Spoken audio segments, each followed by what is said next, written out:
Hi எல்லாருக்கும் வணக்கம். நான் வந்து எல்ஜின் செல்வ சிந்துஜா திருநெல்வேலியிலேருந்து பேசுகிறேன்.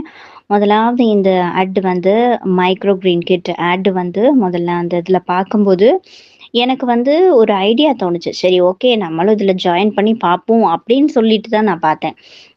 இது வந்து நம்மளால பண்ண முடியுமா? பண்ண முடியும் அப்படின்றதெல்லாம் ஐடியாலாம் இல்ல. பட் நம்ம ஜாயின் பண்ணி பார்க்கலாம். இதுல ஒரு புதிய விஷயங்கள், நெறைய விஷயங்கள் கத்துக்கலாம் அப்படின்னு சொல்லிட்டு தான் நான் முதல்ல ஜாயின் பண்ணேன். ஃபர்ஸ்ட்டு நான் அவங்கள்ட்ட அந்த இது கான்டாக்ட் பண்ணும்போது கூட, மெசேஜ் போடும்போது கூட நல்ல ரெஸ்பான்ஸ் குடுத்தாங்க. என்னோட இதெல்லாம் இது பண்ணாங்க. அட்ரஸ்லாம் இது பண்ணிட்டு, அதுக்கப்புறம் அந்த கிட்டுக்காண்டி அ என்னென்னலாம் இதில கிட்ல என்ன இருக்கும், உங்களுக்கு எப்படி வந்து இது ட்ரெய்னிங் குடுப்பாங்க அப்படின்னு சொல்லிட்டு கூட, அ இவங்க வந்து நெறைய விஷயங்கள் முதலே வந்து நெறைய விஷயங்கள் நம்மளுக்கு கத்துக் குடுத்துட்டுருந்தாங்க. அதுக்கப்புறம் அந்த கிட் எனக்கு ஆர்டர் பண்ணி 4 நாள்ல வந்துச்சு. வந்ததுக்கப்புறம் நான் வந்து கொஞ்சம், அதாவது எனக்கு இங்க கிளைமேட் கொஞ்சம் திருநெல்வேலியில கொஞ்சம் கிளைமேட் கொஞ்சம் டல்லு, மழை, பனியா இருந்ததுனால, எனக்கு வந்து என்னன்னா, கொஞ்சம் நான் வந்து அவங்க சொன்ன அன்னைக்கு விட அடுத்த நாள் தான் நான் ஸ்டார்ட் பண்ணேன். அதுக்கப்புறம் ஒவ்வொன்னா நான் வந்து டவுட் கேட்கும்போது கூட, அவங்க நார்மலா சாஃப்ட்டா தான் மெசேஜ் போட்டாங்க. பேசும்போது கூட சாஃப்ட்டா தான் பேசினாங்க. எந்த ஒரு ஹார்ஷோ அப்படின்ற மாதிரி எதுவுமே கிடையாது. நம்ம என்ன டவுட் கேட்டாலும் அவங்க வந்து முதல்ல கிளியரா நம்மளுக்கு சொல்லிக் குடுத்தாங்க. அது வந்து புதுசா நெறைய பேர் வந்திருக்கிறீங்க.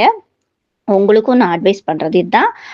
நீங்க வந்து என்ன டவுட்னாலும் எப்பனாலும் கேட்கலாம். அவங்க வந்து தாராளமா அவங்க எப்போ அந்த மெசேஜ் பார்த்த உடனே நம்மளுக்கு ரிப்ளை குடுத்துருவாங்க. ஓகேயா? அதே மாதிரி இந்த கிட் ஃபர்ஸ்ட்டு ஆரம்பிச்ச உடனே நான் வந்து மஸ்டர்ட் சீட் தான் ஃபர்ஸ்ட்டு ஆரம்பிச்சேன். அந்த சீட் வந்து நல்ல ஒவ்வொரு நாளும் காலையிலயும் ஈவினிங் 7:00 காலையில 7:00 ஈவினிங் 7:00 போடும்போது ஃபோட்டோஸு, வீடியோஸ் எல்லாம் போடும்போது 30 செகண்ட்ஸ் வீடியோ இருக்கணும். 3 ஃபோட்டோஸு. டாப் வியூ, ஃப்ரண்ட், அதுக்கப்புறம் டாப்பு, சைடு, அதுக்கப்புறம் கீழ ரூட் பக்கம். அந்த இது எல்லாமே வந்து ஃபோட்டோ எடுத்து போட சொன்னாங்க. அதே மாதிரி நம்ம போடும்போது, நம்ம கரெக்ட்டா போட்டோம்னு வச்சுக்கோங்களேன், அவங்களும் வந்து கரெக்ட்டா நம்மளுக்கு வந்து ஒவ்வொரு அடுத்த ஸ்டெப்பும் வந்து சொல்லிக் குடுக்குறதுக்கு அவங்களுக்கும் ஈஸியா இருக்கும். நம்மளும் கத்துக்கிறதுக்கு ஈஸியா இருக்கும்.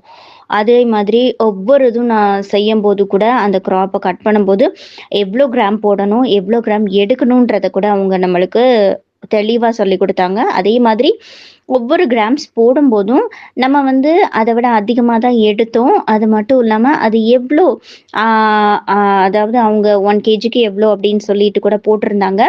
நம்ம அதுலருந்து நம்ம எவ்ளோ கிராம்ஸ் இது பண்றோம், அந்த இத டோட்டல் பண்ணி நம்ம வந்து இது சேல் பண்ணும்போது, இது என்ன அமௌண்ட்டுக்கு சேல் பண்ணலாம் அப்படின்னு கூட நம்மளுக்கு சொல்லிக் குடுத்தாங்க. அதுக்கப்புறம் இதே மாதிரி இதுல வந்து நெறைய வந்து டிஷ்ஷஸ், ஃபர்ஸ்ட்டு தோசை, சப்பாத்தி, அதுக்கப்புறம் இதுல வந்து அந்த சாலட் மாதிரி எல்லாத்தையுமே வந்து 4 கிராப்லயும் 4 விதமான டிஷ்ஷஸ் நான் செஞ்சு, நாங்க மட்டும் இல்ல, பக்கத்துலயும் வீடுகளுக்கு குடுத்தோம். அவங்களும் ரொம்ப டேஸ்ட்டா இருக்கு, நல்லா இருக்கு அப்படின்னு சொல்லி சொன்னாங்க. அதே மாதிரி இந்த இத வந்து நான் வந்து எல்லாருக்கும் சஜெஸ்ட் பண்ணுவேன். ஏன்னா, நீங்க வெளியில போக வேண்டாம், எதுவுமே பண்ண வேண்டாம், வெளியில போய் எதுவுமே பண்ண வேண்டாம். வீட்டுக்குள்ளே இருந்து அந்த கிட்ட வந்து வீட்டுக்குள்ளே வச்சு நம்ம வளர்க்கலாம். கொஞ்சோண்டு இடம் இருந்தா கூட போதும் உங்களுக்கு. அந்த இதுலயே வந்து லைட் வெளிச்சத்துல அவங்க என்னென்னலாம் வந்து சொல்றாங்களோ, அதன்படி நம்ம செஞ்சோம்னா, நம்ம ஃபுல் அண்ட் ஃபுல் சக்சஸ்ஃபுல்லா வரலாம்.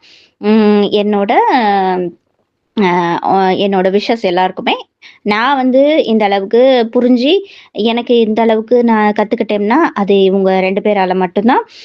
இந்த சார் 2 பேர் வந்து எனக்கு நெறைய இது குடுத்தாங்க. அதே மாதிரி நீங்களும் நெறைய கத்துக்குவீங்க. ரொம்ப தேங்க்ஸ்.